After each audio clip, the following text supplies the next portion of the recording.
ไปทำอะไรเนี่ยฮะถามว่าเอาไปทำอะไรเอาไปให้แม่เดี๋ยวเจ๊แป๊บนึง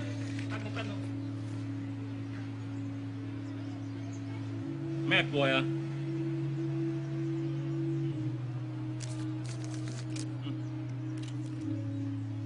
อย่าทำอย่างนี้อีกนะหน่วยเกาเหลา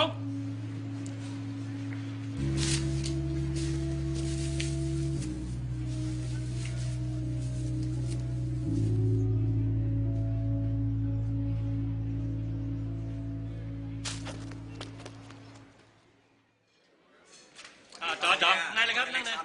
ป๊า